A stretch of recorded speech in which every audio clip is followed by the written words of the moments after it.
एक ऐसे ऋषि जिन्होंने स्वयं भगवान विष्णु की छाती पर मारी थी लात। उसके बाद उन ऋषि का भगवान विष्णु ने क्या किया, चलिए अब करते हैं ज्ञान की बात। वीडियो में आगे बढ़ने से पहले हमारे चैनल को सब्सक्राइब अवश्य कर लें। यूं तो हमारे सनातन धर्म में कई सारे ऋषि मुनि थे जो अपने क्रोध, तपोबल और दानीय स्वभाव के कारण जाने जाते थे, जिनमें से एक थे महर्षि भृगु। महर्षि भृगु ब्रह्मा जी के मानस पुत्र थे। उनकी पत्नी का नाम ख्याति था, जो दक्ष की पुत्री थी।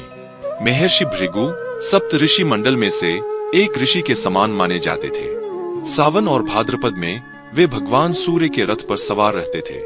एक बार सरस्वती नदी के तट पर ऋषि मुनि एकत्रित होकर एक विषय पर चर्चा कर रहे थे कि ब्रह्मा जी, शिव जी और विष्णु जी में से आखिर श्रेष्ठ कौन से देवता हैं। इसका कोई निष्कर्ष नहीं देख उन्होंने त्रिदेवों की परीक्षा लेने का निश्चय किया और ब्रह्मा जी के मानस पुत्र महर्षि भृगु को इस कार्य के लिए नियुक्त किया।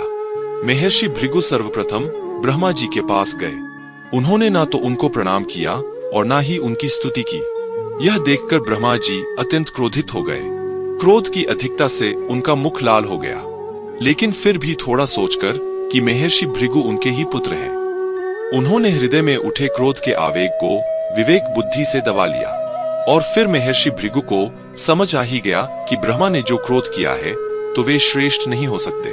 वहां से महर्षि भृगु कैलाश की ओर गए। देवाधिदेव भगवान महादेव ने देखा कि ऋषि भृगु आ रहे हैं, तो वह प्रसन्न होकर अपने आसन से उठे और उनका आलिंगन करने के लिए भुजाएं फैला दी। किंतु उनकी परीक्षा लेने के लिए भृगु ने उनका आलिंगन अस्वीकार करते हुए बोले, हे महादेव, आप सदा वेदों और धर्म का उल्लंघन करते हैं। दुष्टों और पापियों को आप जो वरदान देते हैं उनसे सृष्टि पर भयंकर संकट आ जाता है, इसलिए मैं आपका आलिंगन कदापि स्वीकार नहीं करूंगा। उनकी बात सुनकर महादेव रुष्ट हो गए और तिलमिला उठे। उन्होंने जैसे ही अपना त्रिशूल उठाकर उन्हें मारना चाहा, जैसे ही भगवती सती ने बहुत ही अनुनय विनय कर किसी प्रकार से उनका क्रोध शांत कर दिया। कहते हैं ना दोस्तों, भगवान शिव जो कि बहुत जल्दी ही क्रोधित भी हो जाते हैं और बहुत जल्दी ही प्रसन्न भी हो जाते हैं। तो ऋषि भृगु की इस हरकत पर वह एकदम से क्रोधित हो उठे।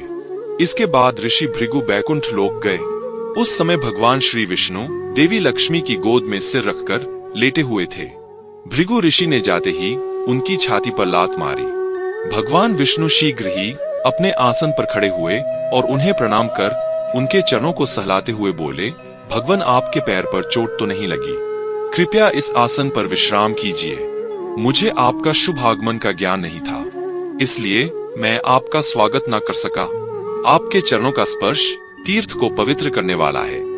आपके चरणों के स्पर्श से आज मैं धन्य हो गया। भगवान विष्णु का यह प्रेम व्यवहार देखकर महर्षि भृगु के आंखों से आंसू बहने लगे।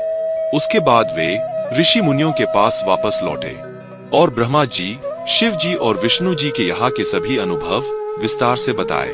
उनके अनुभव सुनकर सभी ऋषि मुनि बड़े हैरान हुए और उनके सभी संदेह दूर हो गए। तभी से वे भगवान विष्णु को सर्वश्रेष्ठ मानकर उनकी पूजा अर्चना करने लगे। हमारे वेदों में सबसे पूजनीय भगवान विष्णु को ही माना गया है। तो इस पर आपकी क्या राय है, कमेंट बॉक्स में हमें जरूर बताएं।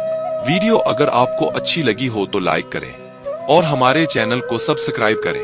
साथ ही कमेंट बॉक्स में हर हर महादेव, जय श्री विष्णु अवश्य लिखें। मिलेंगे अगली बार एक और खास वीडियो के साथ।